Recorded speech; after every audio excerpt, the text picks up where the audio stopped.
Hello all, my name is Ragini and I'm a senior sub-editor at SheThePeople TV. Welcome to the Women's Writers Fest. Today we will be talking about food, writing about it and especially writing about it in the age of social media. So food has long been depicted in art for millennia, be it in still life paintings or cookbooks that were passed on from one generation to another. However, today it is hard to browse through social media posts without coming across reels uh, featuring recipes probably shot on high-end cameras and made it edited further to make it look like a Instagram-worthy post. So, to discuss more about this, we have three esteemed writers who will share their thoughts on how to make food writing appealing in the world of Instagram. First up, we have Roopali Mohanti. She is a hotel management graduate. Her book, Serving Simple Yet Exotic, is a beautifully illustrated cookbook that attempts to preserve recipes for future generations. Pressy Pandarinathan is a model turned photographer. Her cookbook memoir Ammi is a curation of 108 recipes representing diversity and depth of South Indian and Southeast Asian cuisine. Lastly, we have Shikha Bafna, who is a writer, designer, and gemologist. Her work around food and culture has been published in various publications across the globe. She also served as a co editor for food magazine Dhoop's second issue. Thank you, everyone, for taking time out today. And I would like to begin by noting this one observation. There's a commonality in each one of your works, that is photographs. In Rupali's book, we have pictures of handwritten notes of recipes. Pressy has this beautiful photographs of her mother, and Shikha loves documenting stills on her Instagram. Tell me individually, what do you think? What binds good food writing? Is it nostalgia, photos, or just plain good old advice? We can start with Rupali. I think it's a combination of many things, but of course, I think book writing begins with nostalgia somewhere, right? Which is why I think all of us have come up with books, whether it's Bessie, whether it's myself. It's always about something that you've grown up with. There's a memory somewhere. There's a point somewhere. I think that's where it all begins, and then it moves further from there. Thanks. Pressy?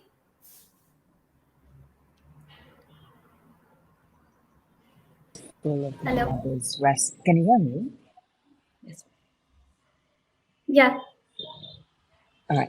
So for me, the book and writing is about nostalgia because the book is full of my mother's recipes, and it's a homage to her. So it's memories, it's nostalgia, it's taking me back to a period of time where there's so much of happiness, um, and even with the images, we were talking about the images, it's all taking you back to a period of your life, which connects to memories and nostalgia. Okay. That's wonderful. Shikha? I would say for me, it's also there's the aspect of nostalgia also that's there, because every time that I come back and the first thing that I do is I love to go through all the photographs, and the moment I see them, it's like I am right there again all over. I'm experiencing the similar sights, the sounds, the smells. So for me, definitely there is the aspect of nostalgia. But at the same time, another thing that is like definitely present is the experience of sharing it with others is what I would say. What adds on to me, apart from the aspect of nostalgia, when it comes to advice, I do not think I'm, definitely not the person to give any kind of right advice about food. Maybe I could tell stories about it, but cannot advise in the sense that okay, that this is how you can make a perfect dish. Okay. That's interesting. So, I would like to share this personal story with all of you. So, as a newlywed, I would often call up my mom asking आज खाने में क्या बनाऊं, and she would painstakingly detail these recipes and just give me advices and everything. But often it would end up saying कि ये बहुत complicated है, कुछ simple सा बताओ क्या बनाना है. and I would just go back to YouTube, look up some recipe, and make something. Uh, do you think this instant gratification of 30-second reel format of quick recipes changes the way we look at food? Is also the way we consume it? I think to me, And okay, should I come in here?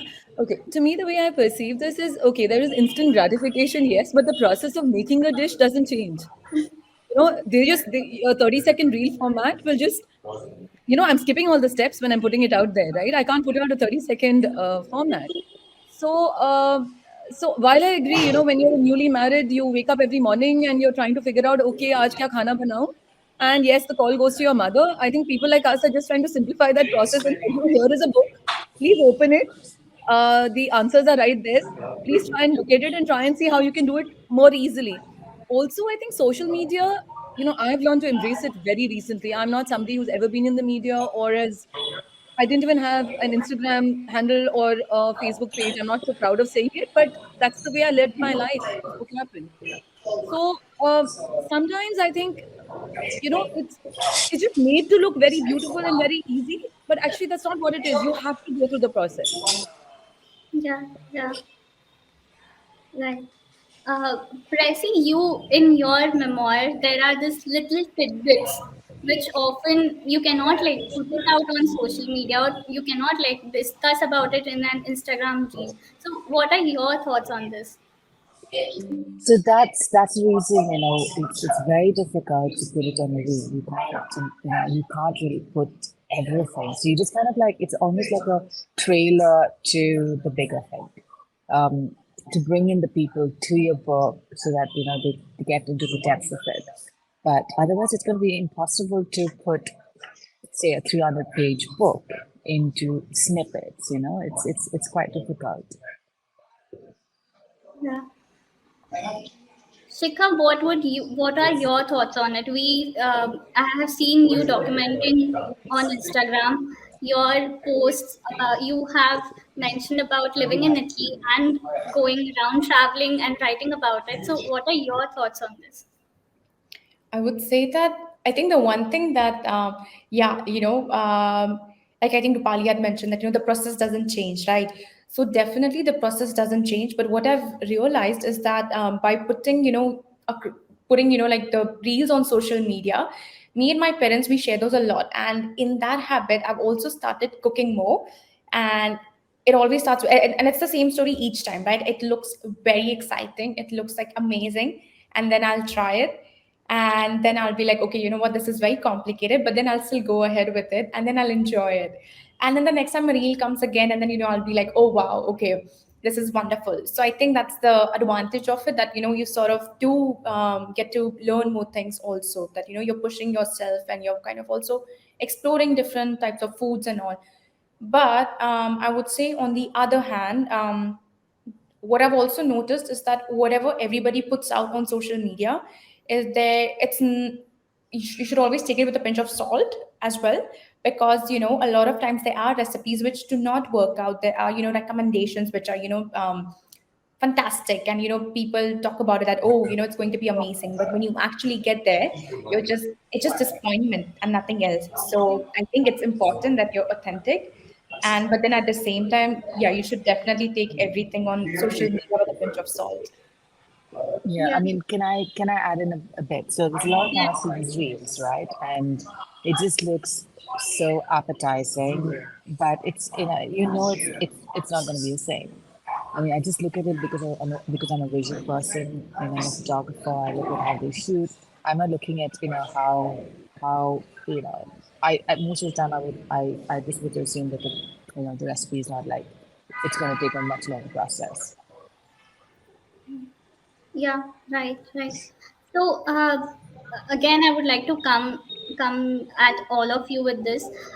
There's a lot been said about sustainability, about organic food, and so on. So, how do you approach sustainability through your writings? Is there a way, or how do you balance each one of the process? So, my book is all about, slow cooking. It's going back to traditional way of doing things. Um, it's about enjoying the whole process. Right about going getting fresh produce. Um, so when the thing is, it's also kind of like educates. I think the younger generation that there's something enjoyable when you do go through that whole process. I basically was, I wouldn't have gone through it till I went, got down to getting down, to doing the book, and I followed my mother's footstep, and then I realized it's such a beautiful way of doing things because you understand what you're getting onto the table, what you're putting into your body. It's kind of very very educated. The whole way of doing, going back to the traditional way of method of cooking. I think a lot of people I know are also following, you know slowly going back to that method. Yeah. Yeah. Okay. Shikha? Yeah, so I definitely agree with that. I think this is where it also gets a little tricky because I think sustainability, when you talk about it, on an individual level, sometimes I think it is a little difficult to follow to the extent, like when you talk about things like, for example, maybe where is your food coming from? Let's talk about Italy, for example. Like, everybody has this preconceived notion, right? That people in so Italy is known for slow living, and it is pretty sustainable in terms of the way that they cook, and even they started the slow living movement as well. So I think that is there, but then at the same time, you also have to look at the other side of it. That everybody has this notion that okay, Italy is like fantastic in terms of sustainability, but then at the same time, a lot of people don't exactly go to the farmers market, but then they do end up buying their produce, just from the supermarkets because it's convenient and cost wise it's more effective. So I think it's also important to highlight. I think it's wonderful, the commitment to being sustainable and you want to shift to organic. But then, yeah, it is important to acknowledge that the context is important. Like, I mean, even like the context being the scale of where is it accessible, where is it not accessible, things like that. Of course. Rupali, any thoughts? Quality, I won't comment as much, but yes, in a large section, let's say, I have covered Odisha, which is where I belong to, as a large section in this book. And a lot of the produce there, which had disappeared, let's say like the Koraput coffee, which had actually disappeared, or let's say the black rice, which was earlier very prevalent, now it is farmed in certain portions. I have used, those kind of ingredients. On the other hand, I do feel, we can all say organic, and we can all, it's all great. I love myself going out there and buying all of it, but like Shikha mentioned, the prices may not be affordable at the end of the day, right? So we have to look at what works for everybody, pick on things which are simple, easy to do. I agree with slow cooking. It's a fabulous mechanism of doing everything. It's also a great way of dishing out food. We can, going through all of that is workable. But just going blind out and saying I want everything organic, I don't think as on date works in our country. It may in others, but I don't think it works here today. Yeah, right. Oh, so, again, when we talk about this glossy aesthetics that's been going around, how do you maintain your creativity and passion when it comes to food writing? Rupali, if you want to go. Uh, I think when you're writing what comes from your heart, right? I mean, I don't think the way I write exactly the way I'm thinking. I don't know how to go about gloss, adding gloss to it. So it will be as I write. And the only part that I think I have spent a little bit of time trying to understand is photography. It didn't come to me naturally. The photographs in my book are all self taken, and I did put in a lot of effort trying to learn and on how to go about doing it. And I'm not a professional photographer, so for me, that's the glossy part I can go with. But when it comes to writing, it has to be what is true and what comes from your heart. That's the only thing that reaches your readers. Yeah, right, right. So, banking on that, Pressy, I read that you learned photography for your book, when you were penning down your book. What is your take on this? Actually was already a photographer, so and I was more a documentary kind of photographer, and I did a lot of more fashion and portraits and stuff like that. So when I got down to doing this book, I thought food photography is going to be like how difficult can it be? But the first lot of images that I shot, I was just shocked how bad it was, and realized that it's very difficult.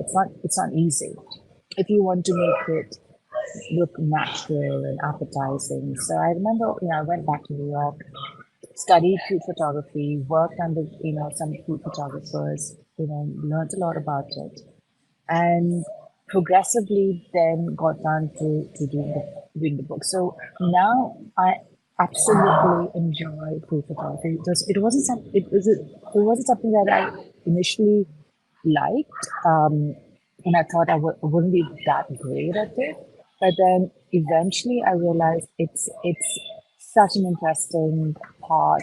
Another aspect of photography is with food, which I've learned so much. I find it. Look, my inspiration would be, I look at other, uh, images, food photographers that I, love. Go through the art making process.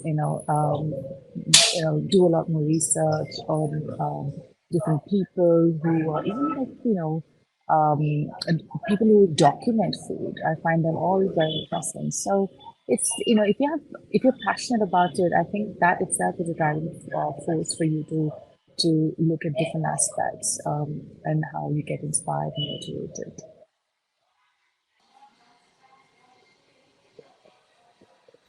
Yeah, thank you so much for that, Shikha. The way that my process works is, yeah, it's also, like I would usually, I would have like, a certain sort of like an affinity or a liking towards maybe certain kind of food that I'm dieting, or the drinks or culture, whatever it is. But then ultimately what I've realized is, once I have the idea in my mind, it's only after that I learn more about it. So I do try to learn more about it and try to see that, okay, um, this is what I've understood, this is how is what is missing. But it's definitely not, I think it does take a lot of practice over the period of time, and it is a lot of learning and relearning about like your craft, what you're writing about, even the way that you document. And I think that is when even like the personal satisfaction, I definitely do like enjoy writing about food. I love it, like I love documenting about it, the stories that are revolved that that revolve around it. I think it's something that I've always been drawn to. But then there is a lot of constant learning, relearning, and trying to get better at it. Right. So, as a recommendation segment for our viewers, are there any particular food critiques or documentaries that you go back to, or that have had a significant impact on your writing style? Oh, definitely. So, personally, so this is one thing that I love about social media is that you've got so many newsletters now, that revolve around food. So one of them is, so it's called Whittles.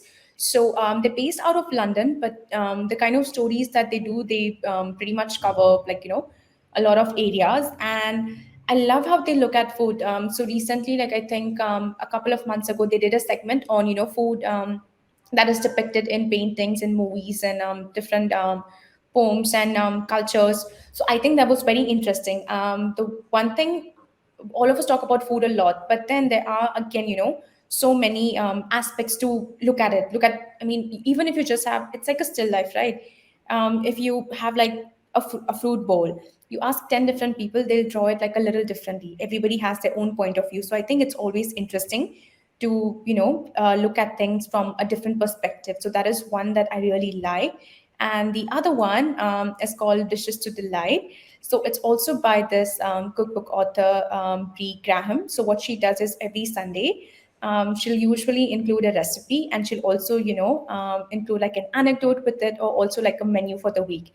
So I think that is something that I personally I enjoy that, because to me it's very authentic, and it's nothing fancy at all. It's very simple, but ultimately I think that's the charm about it. Right. Interesting. Rupali, do you want to add any recommendations for us? I'm pretty old world. I think Julia Child is what did it for me completely. I'm very very old world. Yeah, but that is who inspired me. I think along the way, and I think my inspiration to a large extent, I think, was more around also my mom's cookbooks. I think more than anything else, it's old yellowed pages, Remington typewritten script. I think which completely worked for me. So I think and that had okay this auntie's recipe and had a little bit of writing in it. I think those were the things which actually influenced my writing. Of course, the stories around it were all about life, which happened with me. But I think, yeah, I am a little old world when it comes to it. That's sweet. I would not call it old world. Pressy, do you have anything for us? No, I would say the same thing. It's, I've seen my grandmom, I've seen my mother. It's, family around and how they cook and how passionate they are about it. That, has influenced me a lot. Yeah. Okay. Uh, this is my last question again to each one of you. I want you all to go back and give me that one main core memory, food core memory that led you to writing about it. Anyone can start. Oh my God, coming down to one. I mean, it's like childhood memories and then going into teenage years and then into college and then into getting old. I mean, it's been a really, really long journey. So, yeah, but for me, I think one of them would be as a child, my father was posted in a place called Wellington, which is near Roopali, and he was in the defense services. So, for me, that one memory of climbing up this little hill as a child to this little bakery called Needs, and the best pastries and all of that, and of course, at the end of all of that, there was this old uncle who used to own the bakery who would give us hard boiled sweet. So I think for me, those are things which hold immense memories for me. So I think that's where I would want to begin and think from. Yeah, that's nice. Uh, Pressy? I would say summer vacation. My mom sometimes we used to go down to our ancestral hometown, which is like Rameshwaram, down south. And I remember, basically out on the beach the whole day, and then, my mom used to cook this amazing seafood lunch, and we were out on the farm facing the water, eating, spending so many days doing that is just a happy spot for me when I think back. Yeah, when I look, when I think of those memories, it just brings a smile to my face. Yeah. Shikha? I think for me it would be we have this I would like to call it like a I don't know like a ritual maybe. So every Sunday, so it doesn't matter, so even if I'm at my nanny's place or my daddy's place or even if I'm at my mom's place, we always have idlis. And to me that, it doesn't matter even if I'm at my masi's house, we'll always on Sundays it's like, we'll always have idlis. And for me, growing up, it was just like, oh, okay, like on Sundays, you just knew that when you would wake up, you would, have idlis for breakfast, and you would look forward to it the entire week. And then I moved to Bombay, and then on Sundays, I would find myself missing those idlis, and I think that's where it started. For me, that okay, this is, I don't know why do I feel so nostalgic and sentimental about it, and I think that's how I started exploring food writing. Okay. I love it. I love talking about nostalgia. I love talking about food, and I think this was a wonderful segment to end on. Uh, Thank you so much for taking time out and doing this. I really love talking to all of you, and it was an honor. So yeah, thank you. Thank you so Thank you much for Thank so having you us. so much. much.